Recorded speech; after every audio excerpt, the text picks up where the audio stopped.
നമസ്കാരം. മലയാളി വാർത്ത ഇൻസൈഡിലേക്ക് സ്വാഗതം. ഒരറ്റത്തൂടെ പിണറായി വിജയന്റെ ഏകാധിപത്യം തോട്ടിലെറിഞ്ഞു തുടങ്ങിയിരിക്കുകയാണ് ഉദ്യോഗസ്ഥർ. ഈ തെരഞ്ഞെടുപ്പോടെ പിണറായി കൂട്ടർ വീണു. തല ഉയർത്തി നെഞ്ചും വിരിച്ച് ഉദ്യോഗസ്ഥർ ഇറങ്ങുന്നു. റിസൾട്ട് വരും മുന്നേ ജനത്തിന്റെ വിധിയെഴുത്ത് എന്താണെന്ന് ബോധ്യപ്പെട്ടതുപോലെ ഉദ്യോഗസ്ഥ വൃന്ദത്തിന്റെ പെരുമാറ്റം. പൂഞ്ഞാറിൽ ഇടത് MLA എടുത്തുടുത്ത പോലീസുകാരന്റെ വീഡിയോ ആണിപ്പോൾ വൈറലായിക്കൊണ്ടിരിക്കുന്നത്. DGPക്ക് മുകളിലാണ് എന്റെ റാങ്ക് എന്ന് ഡയലോഗ് അടിച്ചു ചെന്ന സെബാസ്റ്റ്യൻ കുളത്തുങ്കലിനെ അങ്ങനെ ഒരുത്തനെയും പേടിച്ചല്ല ജീവിക്കുന്നതെന്ന് കട്ടയ്ക്ക് മറുപടി കൊടുത്ത് SI. സംഭവം കേറി വൈറലായി സൈബർ ഇടത്തിൽ കത്തുന്ന ചർച്ച. 10 വർഷക്കാലം അടിമകളെ പോലെ നിൽക്കേണ്ടി വന്ന ഉദ്യോഗസ്ഥർ തലപൊക്കുന്നു. ഒരുത്തനെയും പേടിച്ചല്ല ജീവിക്കുന്നത് എന്ന SIയുടെ മറുപടി പിണറായി കൂട്ടത്തിനുള്ള ഒടുക്കത്തെ താക്കീതാണെന്ന് സൈബറിടം കത്തുന്ന ചർച്ചകൾ നടക്കുന്നത്. PC ജോർജ് ഉൾപ്പെടെ കോട്ടയത്തെ പല നേതാക്കളും ഇപ്പോൾ ഈ വീഡിയോ ഷെയർ ചെയ്യുകയാണ്.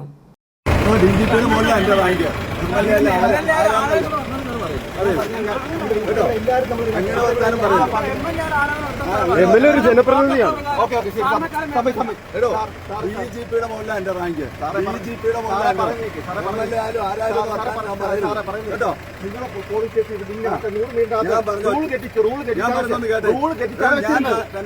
പ്രോട്ടോകോൾ കൂടിയാണ്.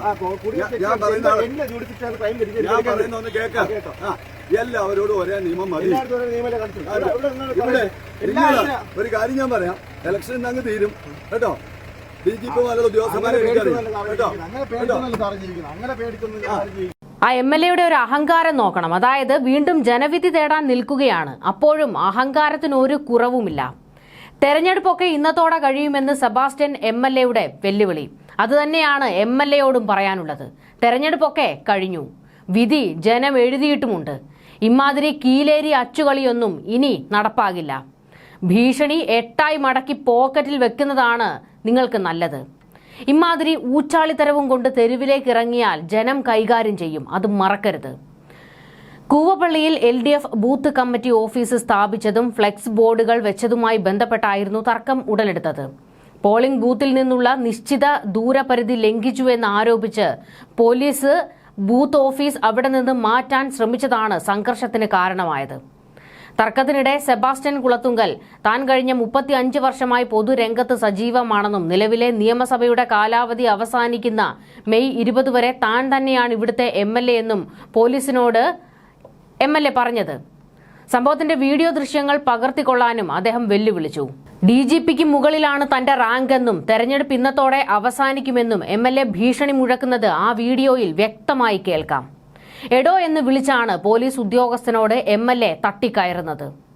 നിയമം തെറ്റിച്ചതിനെ തുടർന്നാണ് ഈ നടപടിയെന്നും അങ്ങനെ പേടിച്ചൊന്നുമല്ല ജീവിക്കുന്നതെന്ന് പോലീസ് ഓൺ ദ സ്പോട്ടിൽ MLAക്ക് മറുപടി കൊടുത്തു. ഇതാണ് വലിയ കയ്യടി ഇപ്പോൾ കിട്ടാൻ കാരണം പോലീസ് ഉദ്യോഗസ്ഥന്. തെരഞ്ഞെടുപ്പ് ഉദ്യോഗസ്ഥൻ തൂക്കിയെന്നാണ് ഇപ്പോൾ ചർച്ചകൾ നടന്നുകൊണ്ടിരിക്കുന്നത്.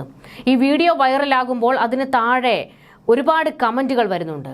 ആ കമന്റുകളെല്ലാം പിണറായി അഹന്തയുടെ കൊമ്പൊടിഞ്ഞു എന്നാണ് പലരും ഇപ്പോൾ വ്യക്തമാക്കുന്നത്. പോലീസുകാർ പോലും ഇപ്പോൾ ദൃഢനിശ്ചയത്തോടെ അവരുടെ ഡ്യൂട്ടി ചെയ്യാൻ പുറത്തേക്ക് ഇറങ്ങിയിരിക്കുകയാണെന്നും ഇനി ഈ ഭരണത്തെ ഭയക്കേണ്ടതില്ല എന്നുള്ള ഉറച്ച വിശ്വാസമാണ് പോലീസ് ഉദ്യോഗസ്ഥരുടെ വാക്കിലും പ്രവൃത്തിയിലും കാണാനാകുന്നതെന്നും പലരും പറയുന്നു. ഈ വീഡിയോ ഫേസ്ബുക്കിൽ പോസ്റ്റ് ചെയ്ത് കട്ടയ്ക്ക് കുറിപ്പിട്ട് PC ജോർജും കളത്തിലിറങ്ങി. PC George പൂഞ്ഞാറുകാരനാണല്ലോ. ആ പൂഞ്ഞാറിലാണ് ഈ ഒരു സംഭവം നടന്നത്. അപ്പോൾ പിന്നെ PC എങ്ങനെ അതിൽ 2 വാക്ക് പ്രതികരിക്കാതിരിക്കും? PCയുടെ പ്രതികരണം ഇങ്ങനെയായിരുന്നു: ആ ഉദ്യോഗസ്ഥൻ തന്ന മറുപടി തന്നെ പൂഞ്ഞാറും തന്നോട് പറയും. പൂഞ്ഞാറുകാരുടെ അടുത്ത് ഇമ്മാതിരി ഡയലോഗുമായി വരരുത്. അങ്ങനെ ഒരുത്തനെയും പേടിച്ചല്ല ആരും ജീവിക്കുന്നത്. അധികാരം അഹങ്കാരമാക്കുന്നവരെ ജനം ചവറ്റുകൊട്ടയിലിടും. വിറളി പൂണ്ട് ഉദ്യോഗസ്ഥരുടെയും ജനത്തിന്റെയും മേൽ കുതിര കയറുന്ന LDF സ്ഥാനാർത്ഥിയോട് ജനം ഇത് കാണുന്നുണ്ട്. ഇത്തരം അഹങ്കാരത്തിന് മറുപടി പൂഞ്ഞാർ നൽകും എന്നായിരുന്നു PC ജോർജ് ഒരു കുറിപ്പിട്ടത്. ഇതിന് താഴെ ഒരുപാട് കമന്റുകൾ വരുന്നുണ്ട്. അവരെല്ലാവരും പിണറായിസത്തെയാണ് തോട്ടിലെറിയുന്നത്. ആ ഉദ്യോഗസ്ഥന് കൈയടിക്കുകയും ചെയ്യുന്നുണ്ട്. അതിൽ കുറച്ച് കമന്റുകൾ കൂടി നമുക്കൊന്ന് നോക്കാം. നിന്റെയൊക്കെ നിഗളിപ്പ് മെയ് 4 വരെ ഉള്ളടാ, അതോടെ തീർന്നു. DGPയുടെ മുകളിലാണ് എന്റെ റാങ്ക്. കഷ്ടപ്പെട്ട് പഠിച്ച് ജോലി കിട്ടിയവന്റെ മുൻപിൽ സ്കൂളിൽ പോയിട്ടില്ലാത്തവന്മാരുടെയൊക്കെ ഒരു നെകളിപ്പ് നോക്കണേ. ഇതിന്റെയും പേരാണോ ജനാധിപത്യം? ഇയാളെയൊക്കെ ഇനി ജയിപ്പിച്ചാലുള്ള ഒരു അവസ്ഥ ആലോചിച്ച് നോക്കിക്കേ. കേരള പോലീസിനോട് ഇപ്പോൾ ഒരു മതിപ്പൊക്കെ തോന്നുന്നുണ്ട്.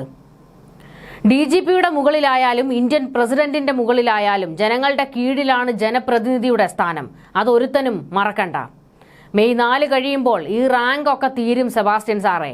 അതും ജനങ്ങൾ നൽകിയ റാങ്കാണ്. ഓർക്കണം, കുടുംബത്തൂന്ന് കൊണ്ടുവന്നതൊന്നുമല്ല, പിണറായിയുടെ അച്ചാരവുമല്ല. വീട്ടിൽ ചെന്ന് പറഞ്ഞാൽ മതി, അല്ലെങ്കിൽ ഭൂതത്തോട് ചോദിക്കൂ എന്നായിരുന്നു പലരും മറുപടി കൊടുത്തുകൊണ്ടിരിക്കുന്നത്. ഇനി ഇമ്മാതിരി ഊച്ചാളിത്തരവും കൊണ്ട് വരാനാണ് നിന്റെയൊക്കെ ഭാവമെങ്കിൽ അതിനുള്ള മറുപടി ജനം നൽകും എന്നാണ് പലരും പ്രതികരിച്ചിരിക്കുന്നത്. എന്തായാലും ഉദ്യോഗസ്ഥരെല്ലാം കളം മാറ്റി ചവിട്ടി തുടങ്ങിയിട്ടുണ്ട്. അവർ ഇനി പിണറായിക്ക് സല്യൂട്ട് അടിക്കാൻ നിന്നു കൊടുക്കില്ല. കഴിഞ്ഞ 10 വർഷക്കാലത്ത് IAS IPS ഉദ്യോഗസ്ഥരെ അവരുടെ പണി പോലും എടുക്കാൻ അനുവദിക്കാതെ കെട്ടിയിട്ടിരിക്കുകയായിരുന്നു പിണറായി. അമർഷം അടക്കി പിടിച്ച് ജോലിയെടുത്തവർ ഇപ്പോൾ ശ്വാസം വിടുകയാണ്. അവർ തിരിച്ചടിച്ചു തുടങ്ങിയിരിക്കുകയാണ്. രാജാവ് കളിച്ച് പിണറായി ഉദ്യോഗസ്ഥ കൂട്ടത്തെ ഏതാണ്ട് ഭടന്മാരെ പോലെയാണ് കണ്ടിരുന്നത്. രാജഭരണം ജനം തോട്ടിലെറിഞ്ഞതിന് തുല്യമാണ് ഇന്നത്തെ വിധിയെഴുത്തെന്ന് പലരും പച്ചയ്ക്ക് പറയുന്നു. ഇന്ത്യയിലെ നമ്പർ 1 പോലീസാണ് കേരള പോലീസ് എന്ന് നാഴികയ്ക്ക് 40 വട്ടം പിണറായി വിജയൻ തന്നെ തള്ളിമറിക്കാറുണ്ട്. അത് സത്യമാണ്. എഫിഷ്യൻ്റായ ബ്രില്യൻ്റ് ആയിട്ടുള്ള ഉദ്യോഗസ്ഥരാണ് കേരള പോലീസിലുള്ളത്. എന്നാൽ അവരെ അവരുടെ പണിയെടുക്കാൻ അനുവദിക്കാതെ 10 വർഷമാണ് കെട്ടിയിട്ടത്. എന്നിട്ട് ഭരണകൂടത്തിനു വേണ്ടി വിടുവേല ചെയ്യിച്ചു. ഭരണകൂട ശത്രുക്കളെ പോലീസിനെ കൊണ്ട് വേട്ടയാടിപ്പിച്ചു. രാഹുൽ മാങ്കൂട്ടം കേസൊക്കെ അതിന്റെ ഉദാഹരണമാണ്. എന്തൊക്കെ കോലാഹലങ്ങളായിരുന്നു രാഹുൽ കേസിൽ നമ്മൾ കണ്ടത്. ഒരു കൂട്ടം പോലീസുകാരെ കർണാടകയിലേക്ക് വിടുന്നു, ഒരു കൂട്ടം പോലീസുകാരെ തമിഴ്നാട്ടിലേക്ക് വിടുന്നു. എന്നിട്ട് എന്തായി? ഒടുക്കം ഇതേ പോലീസിന് തന്നെ നാണം കെട്ട് ജനങ്ങൾക്ക് മുൻപിൽ നിൽക്കേണ്ടി വന്നില്ലേ? ജനങ്ങൾ പോലീസിനെ പഴിച്ചു. പോലീസ് രാഹുൽ മാങ്കൂട്ടത്തിൽ കേസിൽ കാണിക്കുന്ന ശുഷ്കാന്തിയൊക്കെ ഇടത് MLA-മാരും ജനപ്രതിനിധികളും ഇതുപോലെയുള്ള കുൽസിത പ്രവർത്തികളിൽ ഏർപ്പെടുമ്പോഴും കാണിക്കണം എന്ന് പച്ചയ്ക്ക് ജനങ്ങൾ പോലീസിനെ പഴിച്ചില്ലേ? ഒരു കൂട്ടം പോലീസുകാരുണ്ട് ഈ പറയുന്ന ഇടതിനു വേണ്ടിയും ഭരണകൂടത്തിന് വേണ്ടിയും CPM-ന് വേണ്ടിയും ഒക്കെ വിടുവേല ചെയ്യുന്നവർ. അവർ കാരണം മൊത്തം സേന ഉൾപ്പെടെ നാണം കെട്ട് നിൽക്കേണ്ടി വന്നിട്ടുള്ള എത്രയോ സന്ദർഭങ്ങൾ ഉണ്ട്. ഭരണകൂടത്തിന്റെ ഉത്തരവിന് നിന്നു കൊടുക്കേണ്ടി വന്ന പോലീസുകാരുടെ ഗതികേട് കൂടി നമ്മൾ നോർക്കണം. കാരണം ഈ ഭരണത്തിനെതിരെ എന്തെങ്കിലും ശബ്ദിച്ചു പോയാൽ, ഭരണകൂട അനുകൂലികൾക്കെതിരെ, അവരുടെ ശിങ്കിടികൾക്കെതിരെ എന്തെങ്കിലും ഒന്ന് പറഞ്ഞു പോയാൽ തലയിൽ തൊപ്പി കാണില്ല. ജീവിതമാർഗമാണല്ലോ അത്. അതുകൊണ്ട് പലരും ഒരക്ഷരം പോലും പ്രതികരിക്കാൻ കഴിയാതെ വീർപ്പ് മുട്ടി കാക്കിക്കുള്ളിൽ കഴിയുന്നത് നമ്മൾ എത്രയോ തവണ കണ്ടിട്ടുള്ളതാണ്. അപ്പോഴും ആ കെട്ടുകൾ പൊട്ടിച്ച് പുറത്തേക്ക് വരുന്നവരെയും നമ്മൾ കണ്ടതാണ്. ഭരണകൂടത്തിനെതിരെ വിരൽ ചൂണ്ടുന്നവരെയും നമ്മൾ കണ്ടതാണ്. എന്നാൽ ഒരു കൂട്ടം ക്രിമിനലുകളും ഈ പോലീസ് സേനയ്ക്കുള്ളിലുണ്ട്. അത് ഈ പറയുന്നത് പോലെ തന്നെ ഇടതിന്റെ ആജ്ഞാനുവർത്തികളും ശിങ്കിടികളുമാണ്. അവർക്ക് സർവ്വസ്വാതന്ത്ര്യമാണ് പിണറായി കൊടുക്കുന്നത്. അവർക്ക് എന്തഴിഞ്ഞാട്ടവും നടത്താം. പോലീസിലെ ഗുണ്ടകൾ, ക്രിമിനൽ സ്വഭാവമുള്ളവർ, ക്രിമിനൽ പശ്ചാത്തലമുള്ളവർ, ഈ പറയുന്ന ഗുണ്ടകളുമായി തോളിൽ കൈയിട്ട് നടക്കുന്ന ഉദ്യോഗസ്ഥർ, ലൈംഗികാതിക്രമ കേസുകളിലും ബലാത്സംഗ കേസുകളിലും അനധികൃത സ്വത്ത് സമ്പാദന കേസിലും വരെ ഉൾപ്പെട്ട എത്രയോ പോലീസുകാരുണ്ട്. അവർക്കെതിരെ എന്തെങ്കിലുമൊക്കെ ഒരു നടപടിയെടുക്കാൻ ഈ 10 വർഷക്കാലത്തിനിടയിൽ പിണറായിക്ക് സാധിച്ചിട്ടുണ്ടോ?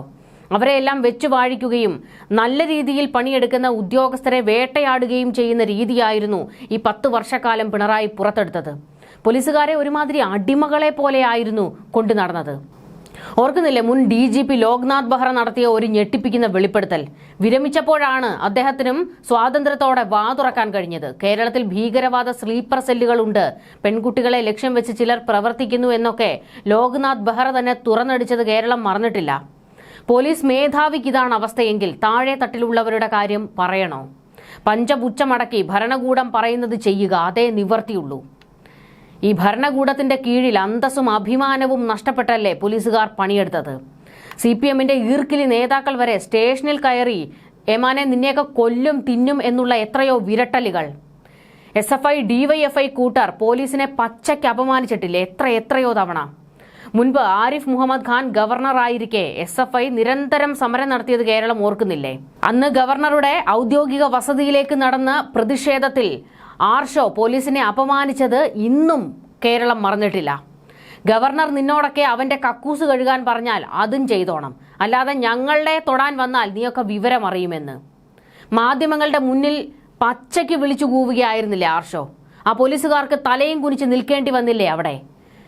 കേരള യൂണിവേഴ്സിറ്റിയിൽ SFI സമര ആഭാസം നടന്നപ്പോൾ അന്ന് പോലീസിന്റെ കയ്യിൽ നിന്ന് ലാത്തി പിടിച്ചു വാങ്ങി പോലീസിനെ തല്ലിച്ചതയ്ക്കുന്ന SFI ഗുണ്ടകളെ കേരളം കണ്ടു. അന്ന് പോലീസിനെ തല്ലിയവരെ പിടിച്ച് ജീപ്പിൽ കയറ്റിയപ്പോൾ അവിടെ വന്ന് ഉന്നത പോലീസ് ഉദ്യോഗസ്ഥർ ആ ക്രിമിനലുകളെ ഇറക്കിക്കൊണ്ടു പോകുന്നതും നമ്മൾ കണ്ടതാണ്. ഇട്ടിരിക്കുന്ന കാക്കിക്ക് മേലേറ്റ ഏറ്റവും വലിയ കളങ്കം. ഇമാതിരി തറ ഗുണ്ടകൾ എത്രയോ പോലീസുകാരെയാണ് തല്ലിച്ചതച്ചിരിക്കുന്നത്, ഭീഷണിപ്പെടുത്തിയിരിക്കുന്നത്, വിരട്ടിയിരിക്കുന്നത്. എല്ലാം ഭരണം തങ്ങളുടെ കയ്യിലാണ് എന്നുള്ള ഒറ്റ അഹങ്കാരത്തിലായിരുന്നില്ലേ? ആ അഹങ്കാരത്തിനാണ് ഇന്ന് ജനം വിധി എഴുതിയിരിക്കുന്നത്. കേരളം ഉറച്ചു വിശ്വസിക്കുന്നുണ്ട് ഭരണവിരുദ്ധ വികാരത്തിനു മേലാണ് ഇന്ന് ജനം വോട്ട് ചെയ്തതെന്ന്. കാരണം പോളിംഗ് ബൂത്തിലേക്ക് ജനസാഗരം ഒഴുകിയെത്തുകയായിരുന്നു. 75-80% പോളിംഗ് ശതമാനം. ഇതെല്ലാം പിണറായിയുടെ നെഞ്ചത്തേക്ക് കുത്താനാണ് വന്നതെന്ന് ഒരു കൂട്ടർ പറയുന്നുണ്ട്. അവിടെയാണ് നമ്മൾ ഇന്ന് ഒരു പോലീസുകാരന്റെ ഉയർന്ന ശബ്ദം കേട്ടത്. അതും ഒരു അഹങ്കാരത്തിന് നേരെ, ഒരു MLAയുടെ അഹങ്കാരത്തിന്റെ വാക്കുകൾക്ക് നേരെ, ധാർഷ്ട്യത്തിന് നേരെയായിരുന്നു ആ പോലീസുകാരൻ വിരൽ ചൂണ്ടിക്കൊണ്ട് അങ്ങനെ ഒരുത്തനെയും ഭയന്നല്ല ജീവിക്കുന്നത് എന്നുള്ള ആ മറുപടി ആ MLAക്ക് നേരെ മാത്രമുള്ളതല്ല, ആ MLA പ്രതിനിധീകരിക്കുന്ന അയാളുടെ ഭരണ സംവിധാനത്തിന് നേരെ, പാർട്ടിക്ക് നേരെ കൂടിയാണ്. ഇവിടെ എത്രയോ കമ്മ്യൂണിസ്റ്റ് മുഖ്യമന്ത്രിമാർ ഭരിച്ച നാടാണ്. പക്ഷേ ഇത്രത്തോളം ഒരു അഹങ്കാരം നിറഞ്ഞ ഭരണകൂടത്തെ മുൻപെങ്ങും ജനം കണ്ടിട്ടില്ല. ജനങ്ങളുമായി ഒരു ബന്ധവുമില്ലാത്ത ഒരു മുഖ്യമന്ത്രി, 40 വണ്ടി പോലീസ്, അതും കൂടാഞ്ഞ് പിന്നീട് പാർട്ടിക്കാരുടെ പ്രൊട്ടക്ഷൻ. ഇതിനിടയിൽ കൂടിയാണ് മുഖ്യമന്ത്രി എന്തെങ്കിലും പരിപാടിക്ക് പോകുന്നത്. ജനങ്ങളുടെ കൈ അകലത്ത് പോലും പിണറായിയെ പലപ്പോഴും നമുക്ക് കിട്ടിയിട്ടില്ല. ഒരു ഭരണാധികാരി എന്ന് പറയുമ്പോൾ എന്തായിരിക്കണം? ജനങ്ങളുമായി സർവ്വതാ ഇടപെട്ടുകൊണ്ടിരിക്കുന്ന ഒരു മനുഷ്യൻ, എപ്പോഴും ജനങ്ങൾക്കിടയിലായിരിക്കണം. അതായത് ജനങ്ങളുടെ കൈ അകലത്ത് ഭരണാധികാരി ഉണ്ടായിരിക്കണം. അവരുടെ ബുദ്ധിമുട്ടുകൾ മനസ്സിലാക്കി, അവരുടെ പ്രശ്നങ്ങൾക്കൊപ്പം നിന്നുകൊണ്ട്, അവർക്ക് പരിഹാരങ്ങൾ പറഞ്ഞു കൊടുത്തുകൊണ്ട്, അവരുടെ പ്രതിസന്ധികളിൽ കൂടെ നിന്നുകൊണ്ട് തോളോട് തോൾ ചേർന്ന് നിൽക്കുന്ന ഒരു ഭരണാധികാരിയല്ലേ എല്ലാ ജനങ്ങളും ആഗ്രഹിക്കുക. എന്നാൽ ഈ 10 വർഷക്കാലം പിണറായി അങ്ങനെ ആയിരുന്നോ? അല്ല. അതുകൊണ്ടാണ് ഇപ്പോൾ മെയ് 4 റിസൾട്ട് വരുന്നതിന് മുൻപ് തന്നെ പലരും പച്ചയ്ക്ക് പറഞ്ഞുകൊണ്ടിരിക്കുന്നത് പിണറായിയുടെ കാലം അവസാനിച്ചു, ഈ ദുർഭരണം അവസാനിച്ചു എന്ന്. തുടർഭരണം ഇല്ല എന്നവർ പച്ചയ്ക്ക് പറയുന്നുണ്ട്. ജനങ്ങൾ ഇത് പച്ചയ്ക്ക് പറഞ്ഞു തുടങ്ങുമ്പോൾ അതിന് സമാനമാണ് ഉദ്യോഗസ്ഥരുടെയും പെരുമാറ്റം. അവരിപ്പോൾ ആരെയും ഒന്നിനെയും ഭയക്കാൻ തയ്യാറാകുന്നില്ല. അതിപ്പോൾ ഭരണകൂടത്തിലുള്ള MLA ആണെങ്കിലും പോയി പണി നോക്കാൻ പറയൂ എന്നുള്ള നട്ടല് ഇവിടുത്തെ പോലീസുകാരും കാണിച്ചു തുടങ്ങിയിട്ടുണ്ട്. IASകാരുടെ അവസ്ഥ ഇതിലും പരിതാപകരമായിരുന്നു. ഒന്ന് ഓർത്തു നോക്കണം. അത്രത്തോളം പഠിപ്പും വിവരവുമുള്ള ഉദ്യോഗസ്ഥരെ ഒരു ഭരണകൂടം കാൽ ചുവട്ടിലിട്ട് പണിയെടുപ്പിക്കുക, അവരുടെ അടിമപ്പണി ചെയ്യിക്കുക, അവരെ അവരുടെ ജോലി എടുക്കാൻ അനുവദിക്കാതിരിക്കുക. ഇപ്പോൾ ഈ ഉദ്യോഗസ്ഥരെല്ലാവരും ഒന്ന് ശ്വാസം വിടുകയാണ്. ഈ 10 വർഷത്തെ ഭരണം തങ്ങൾക്ക് മുൾക്കിരീടമായിരുന്നുവെന്ന് ഉദ്യോഗസ്ഥരും പറയാതെ പറയുകയാണ്. എന്തായാലും മെയ് 4 വരെ കാത്തിരിക്കണം ഈ ഭരണം ജനം തോട്ടിലെറിഞ്ഞോ എന്നറിയുന്നതിന്. എന്തായാലും നട്ടല് നിവർത്തി MLAക്ക് നേരെ 2 ഡയലോഗ് അടിച്ച പോലീസുകാരന് ബിഗ് സല്യൂട്ട്.